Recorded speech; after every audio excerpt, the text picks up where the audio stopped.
name is Philip Anthony, hip hop artist, and I'm glad to share that I've been walking in purpose.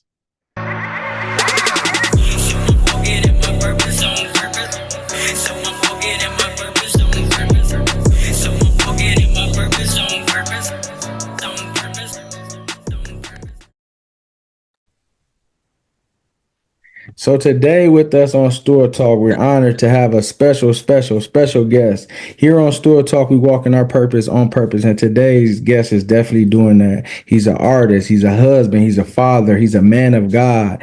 He got great talent, great musical talent, engineer, producer, all of the above, and he's doing some amazing things. And we have today with us the one, the only, Mr. Philip Anthony. How you doing today? Yo, man, thank you, bro. Hey, thank you, man. I appreciate that intro. You made me feel good about myself. We all need it every once in a while. You know what I mean? Yeah, so, no, man, thank you. Thanks a lot for having me on, man. I appreciate that. Yeah, and you're doing some amazing work in the kingdom and, allowing others' lives to be changed by what you're doing. Can you share a bit with us your journey and what inspired you to even pursue music? Sure. Yeah, absolutely, man.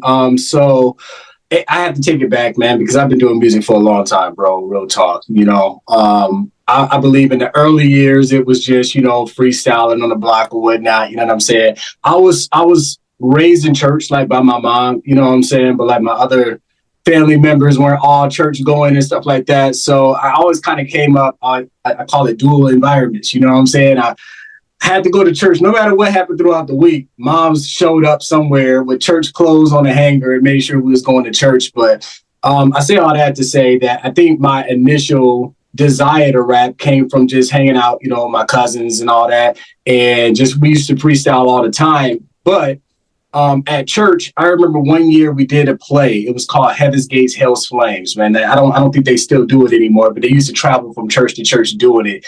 And the gist of it was like all these short scenarios where people were living and then they happen to die in the scene and then they get judged. So either they go to heaven or, their names were written in the Lamb's Book of Life and they got sent to hell, And I'll say, man, probably around 7th, 8th grade, man, I saw one of those plays, bro. And it just got to me. I don't know, man. Something about it spoke to me and it at least created the desire for me to know I don't want to go to hell. Like, I don't want to be displeasing to God with my life. And I'm like, man, how do I rectify that? With like my family and all that stuff, my bros and all that, I think rap kind of became a common language for us. You know what I'm saying? So freestyle and stuff.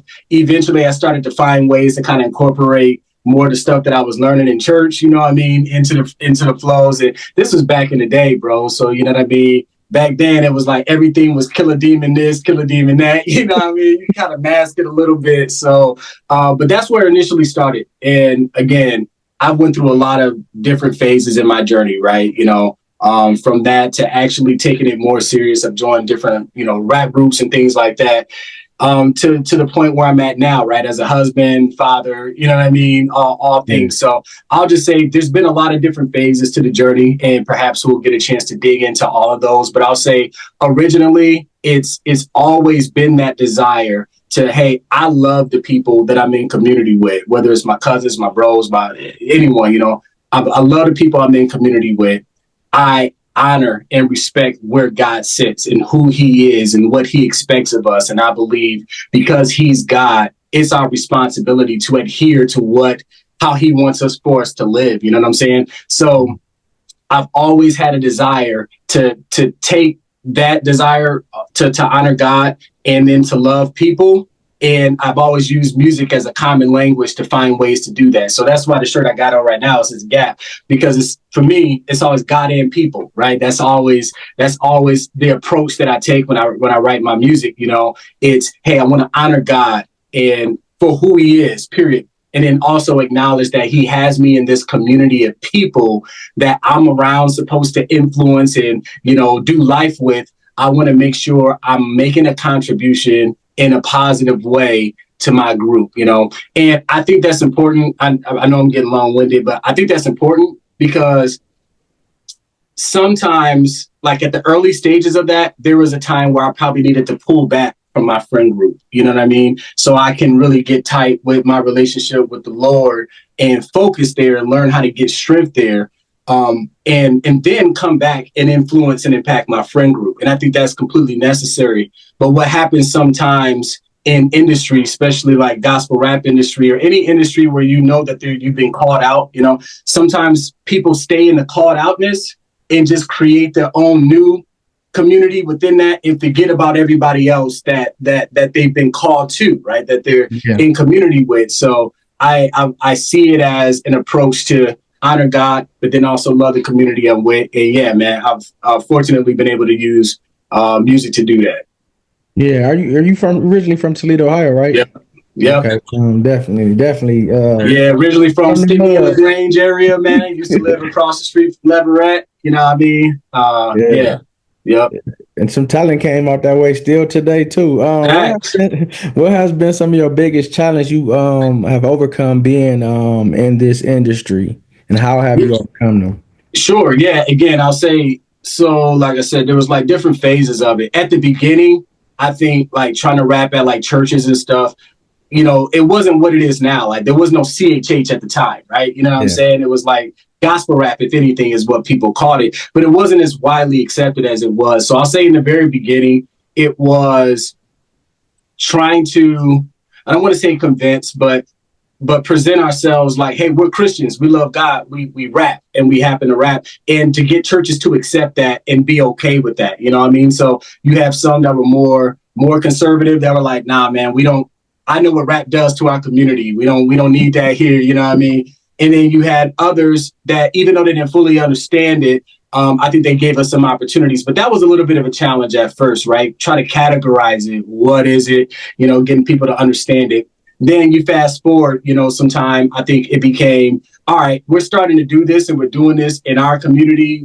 We're kind of getting our own little influence going on. But how do we impact and influence the world at large, right? How do we go outside of just the church walls? You know what I mean? So that was another challenge at one point, like to do that. And then fast forward to where I'm at right now, I'll say now, man, it's the digital age. You know what I mean? Everything is on social media. So really transferring from just the artistry of it to actually acknowledging the business end of it as an artist. How do you become successful, man, when there's so many, hundreds of thousands songs uploaded every day? You everybody's scrambling for everyone's attention, trying to get people to stop scrolling, try to understand the business aspect.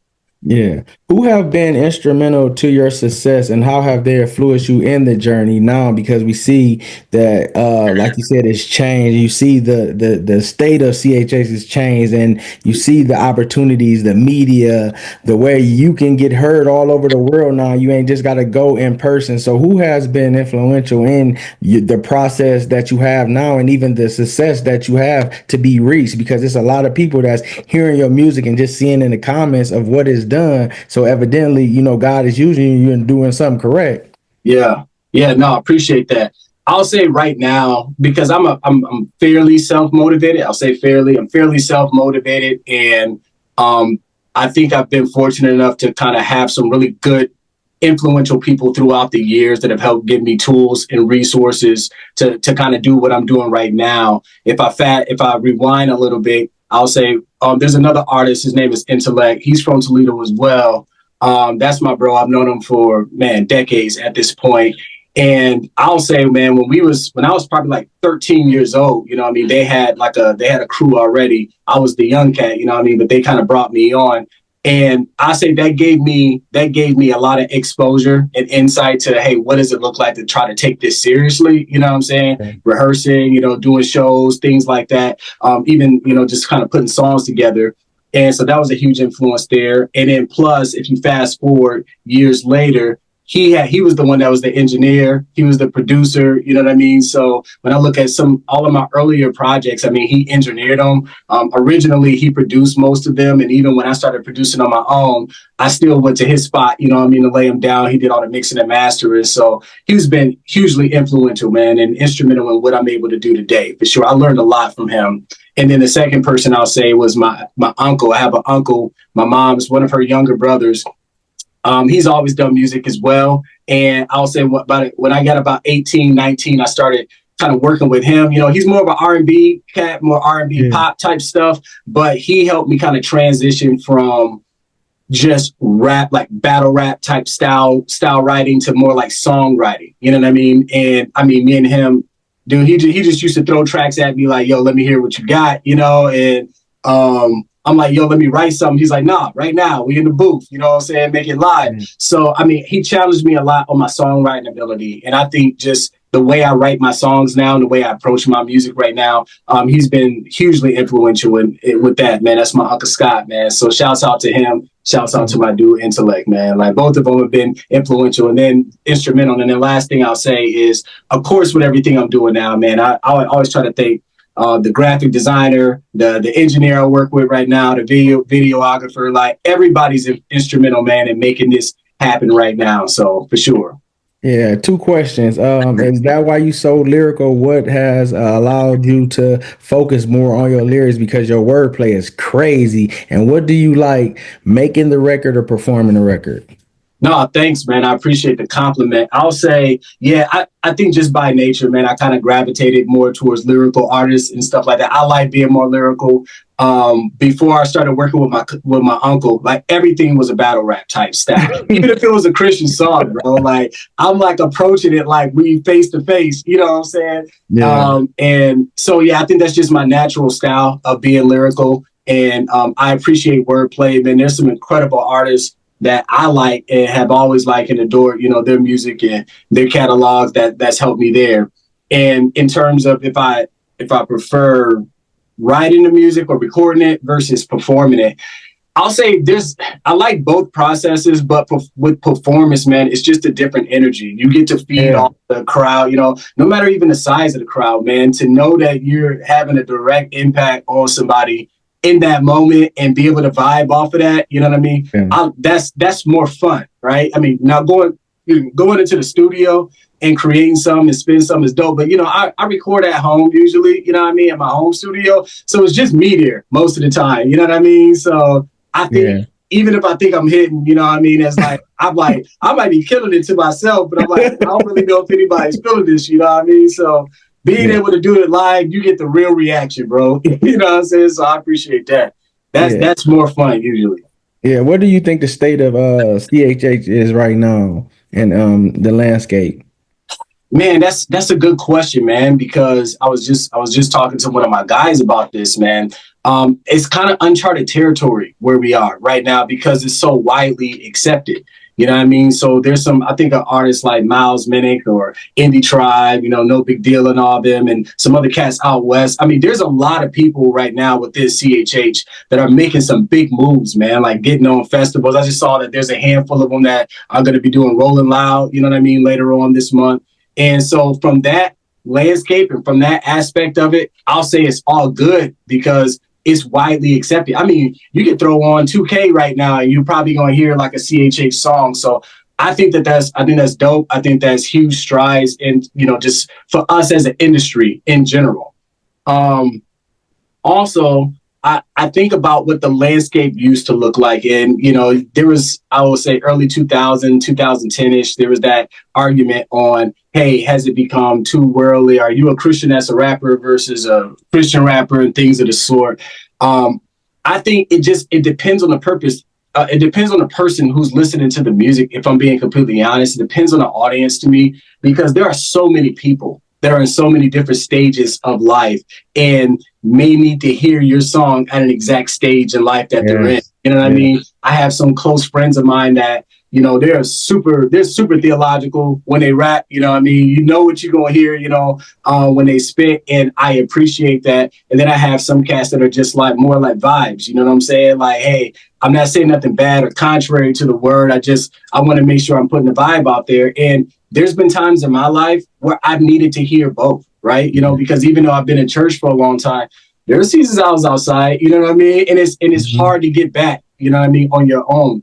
And there have been songs that touch me, you know, that touched me personally in my heart. It kind of reminded me that, hey, God's got a plan for you, man. You know, you wilding out, you know, and doesn't have to necessarily be through a deep lyrical song or a theological song. So I'll say overall, from a landscape standpoint, I think it's up. I think it's going to continue to be up. I think social media has kind of helped level the playing field, you know what I'm saying, and it has given a lot of people exposure, you know, to put their music out there. And at least I think in the world, it's evident that there are some talented people, you know what I'm saying, men and women doing, you know, Christian hip hop or positive rap or faith based rap or music, however you want to put it. I think it's evident that there's a lot of talented people out there. And from an industry standpoint, I think it's just getting better. Yeah. Before I ask you this question, I wanted to make a suggestion to you. Have you ever thought about this? The picture of you and your dad when he buy the Regal, you should make that an album cover. That would be so hard. Yo, hey, yo, you know what? I appreciate that. And I ain't gonna cap, bro. It's in the works already. Oh, Like okay, it's in the okay. works That's already, hard. man. That it's in the works already, bro. Like real Yeah, talk. That's gonna be yeah, coming next year, man, Lord willing. So yeah, yeah. no, I appreciate that, man. Yeah, when somebody listen to Philip Anthony, the artist, what are they getting out of your music, and what do you want your music to represent? What do you want people to get from it? Yeah, good question, man. I want people to get real life, like authentic. I'm real big on just being myself, and whatever that track is calling for, I want to be that person in the moment. You know what I'm saying? There's going to be consistency if you just look at my entire catalog, especially if we get into 2025, you know, talking through what's coming down the pipe. You're going to always have a consistency of honoring God, loving people. Like that should be in every song. But in terms of song to song, you know, people should hear authentic lifestyle. I talk a lot about my family. I talk a lot about my wife. I mean, my wife is a huge part of my life, bro. You know what I'm saying? Yeah. Shout My out to kids, sis. I mean, all of that, man. And I try to put that in my music because we're human. I try not to over sanitize my music to make it sound like I'm so holy that I don't have feelings or emotions or anything like that, because that just is real. It's unrealistic, and at least to me, it feels unrealistic. And I've listened to rap like that before. There's artists that do that I still love them because I can kind of hear past, you know, some things. I'm like, yeah, dude, I like what they bring in. But I just think we got to be careful. Like for me, I have to be careful with how I present myself because I know that I'm a flawed individual, man. I'm not going to do everything perfect. Perfectly. I'm not going to say everything perfectly. I'm going to make mistakes, but I try to be authentic in the moment when I'm writing. You know what I'm saying? Because I believe that's a part of music, man. Giving someone real authenticity, you know, when you on a track, and that's what I hope people get from me, you know. So I just drop fire where it's not a deep song, man. It's just, you know, I mean, it's kind of is what it is, you know. And some people might say, oh, well, you should have said more of this, or you should have came with more of that, you know. I got a new single that's on the way, coming out later on this month. It's called God Got Me, which is more of a testimony type of song, you know what I mean? So in God Got Me, I want to be fully authentic about where I believe God's pulled me from and all that good stuff. I want to lay it out there, but that's going to be a very different song than what Fire is. You know what I'm saying? So I try to bring that authenticity in every song. I want people to feel that when they listen to my music overall, like, oh, like he's just a dude. You know what I mean? He's a person like I'm a person. You know what I'm saying? Yeah, yeah. Last couple questions. I'm gonna get you out of here. Okay. How important is it to be able to balance, and how do you balance being a husband, being a father, being a creator, being an entertainment, but still making sure that you keep your connection with God so you can produce the music that is needed? Man, that's a great question, actually. And I wish I had the perfect answer for it, man. I don't. I'll be honest. Every day. So I take every day. It's trying to make sure there's no gaps that I haven't filled. You know what I'm saying? Like I want to drop the ball as a husband or as a father. You know, I got a day job too, man. I got a career outside of music. You know what I'm saying? So that's all day too. You know what I mean? And then you take under, just take under consideration not just the music creation side, but the music business side. And the biggest part of that right now in my mind is being marketing. You know what I mean? Like I'm more of a private person. I don't need to put all my business out there. You know what I mean? But I also understand that you have to establish and create and enhance your brand online. You know, people don't know who I am unless I tell them who I am. So Right. so that's a lot. So I say that from a tactical standpoint, there's a lot of things to do every day. Every day. I do have time generally carved out every day that I call my personal private time, where I'm listen. I listen to my Bible. I mean, I'll be honest. Me sitting down reading, I do every once in a while, but me sitting down Yeah. reading, man, it's just I haven't gotten to the point where I can incorporate that discipline over time. But my wife and my kids for the last 4 or 5 years, man, we've always had a Bible reading plan where we go through the Bible, and I usually listen to it, you know, Yeah. and it goes through the whole Bible in a year, right? So we've done that for the last 5 or so years, and I'm generally out walking when I'm doing that, right? And then in that time, also making sure I'm praying and asking God, all right, what is anything missing? How, I mean, trying to really strengthen and sharpen that relationship. And then like a lot of other people too, I do also listen to like podcasts and things that are sort of like different pastors and things that are sort of just to help me just make sure that my mind is still focused on that. Right. Because I can be honest, man, I'll be honest. It's easy to get caught up in all the different decisions you have to make every day. I mean, there's a bunch of them. I'm sure you know that, man. You're a busy man too. It's a lot, but at least I know I do have that time carved out every day. And then also we do like a weekly Bible study and devotion at our home too. And I'll say for most years, and this is since our kids have been little kids, man. For most years, we've been able to hit it every week. I'll say over the last 2 or 3 years, it hasn't been as consistent as I like. If 2 or 3 weeks go by and I'm like, dang, we haven't had Bible study, I feel super convicted. You know what I mean? And I try to make sure we have it because, kids are in sports and all kind of after school curricular activities. I used to travel a lot for work too, but we've always consistently made it a priority that even if we fell off to get back onto it right now. Like even right now we're going through Dr. Eric Mason's. He's on Right Now Media. He does a training on how Christians are impactful in the current culture and climate right now. You know what I mean? Because I want that for myself, but I also want that for my kids because they're going to get older, man. They're going to, live their own lives outside of our home. I want them to have deep roots as to why they believe what they believe, not just believe in something because me and their mom told them to, right? I really want us to have real conversations and things like that. So I say that to say that I try to balance it all, but there are times where, I'm thankful that the Lord will convict me if I'm slacking or if I'm falling short. And I do have good people in my life too, like other brothers and stuff that have families and things. And I'm always open, like, hey, what do y'all do? You know what I mean? Other artists, I'm like, how do you keep it sharp so I can, try to take on as many best practices as possible? Yeah. And what do you got coming up that people could be on the lookout this next upcoming year and even the conclusion of this year? Yeah, man. So I don't want to say every project that's coming out, right? Everything, but I can tell you, like I said, I got the song "God Got Me" dropping on December 20th, so that's going to be available. We're going to have some visuals following that as well. I got an EP that's dropping. I did announce that already. So the last 3 singles, which was "Cap and Gown," "Fire," and "A League of My Own."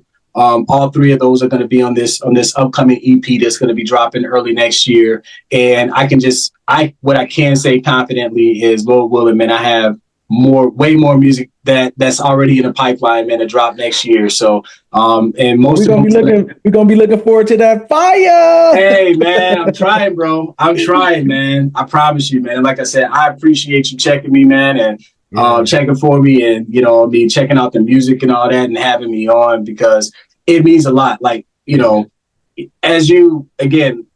I spend a lot of my time doing a lot of different things because we all got to wear a bunch of different hats, you know what I'm saying, all day. So, and I actually took a 5-year hiatus from music. So this July 2024 was my first time releasing music since 2019. And I had to stop. I had to pause for a while because we were moving a lot as a family. Like I said, I have a career outside of music. And I was so busy and I was trying to figure out how do I wear all these hats without dropping the ball? How do I make sure my family is straight, make sure my priorities are straight? And then on the music landscape, I started to really realize at the time that it's not really based off talent and how good you are. It's more so how marketable are you? How great are you online and, things of the sort. And it just requires more time. And at the time I just felt like I don't have that to give, man. So I hit pause on music, man, for a while. I didn't know what was going to happen. I just said, okay, let's just ride it out. And then last year I had a stroke, and that was scary. It was scary for me. It was scary for Paris and the kids, man. And in that, I'm thankful, man, that the Lord, had redeemed me from that, man, brought me back from that. But in the moment that, I got out the hospital and I'm coming back, I'm reassessing my life and I'm thinking, have I really given everything that I feel like I can give? Like if this would have took me out, would I have regrets, or if this would have taken a stronger turn? And I was like, I think there's way more in me than I've put out there. And music is an avenue. It's an avenue that I've always leveraged. And I was like, I'm not necessarily doing that anymore. And yes, I'm glad that Paris and I have been spending time focusing on our family. I think that's our job. And we love to do it, but that's just our household, man. What about the entire world, or the broader community that we're a part of? And I felt like, you know what, I think I need to get back to making a contribution, man. And again, I think music is the first step in making a broader contribution. So July was the first time I released music in over 5 years, man. Yep. Man, where can people find your music at? What streams and where can they follow you at? Yeah, so I'll say the best place to find me, man, is on my website, PhilipAnthonyOfficial.com. That's going to have all the links to all my socials on there. It's also going to give you all the visuals that I've released so far, as well as all the projects that I've released under my name, Philip Anthony. But then also back in the day, I used to go by Dat Fella. So I have a whole catalog that's the Dat Fella catalog. So you can see all those albums as well. You can get all that stuff right there on my website. So it's PhilipAnthonyOfficial.com. Yeah, and last thing, whatever comes to your heart, can you give words of encouragement to the youth that aspiring to be in the industry like you? Yeah, yeah. So a couple things I'll say.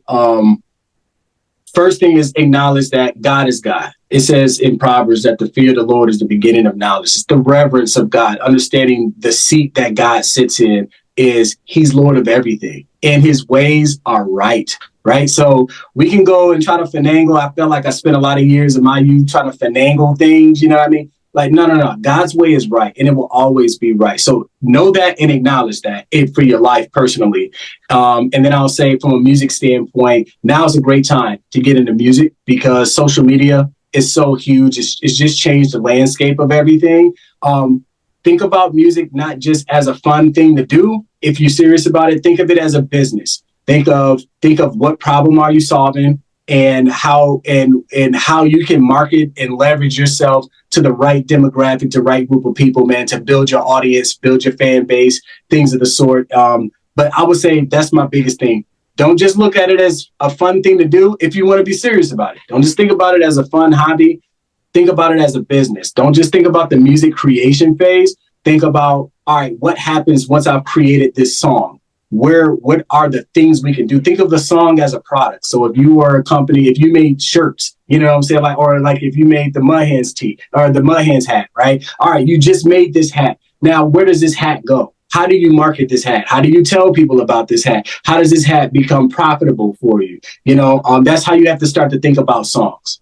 Definitely. We just thank you. We're spotlighting you for your great work and even what God is putting inside of you that you are allowing to be on display. You can judge a man by his fruit, and your fruit is definitely showing. And we just thank God and ask that God would give you favor to be strong in the Lord, be courageous with anything that's coming for you that you got planned. May God give you favor in your business and your endeavors, and even with your family. May your health be like no other. May you be strengthened. May you go walk boldly and allow your testimony, allow your ministry to be like no other because it's people that are dependent on, to hear the words that's God giving you through your music. So we just thank you for this time and opportunity. We support you. We're going to be following you and allowing God to move through you through your song. Amen. Hey, bro, I appreciate that, man. Love, bro, all the way, man. Yep, yep. Thank Ladies and gentlemen, Philip Anthony. you. All right. Get at you, bro. I got you. Yeah, they said it.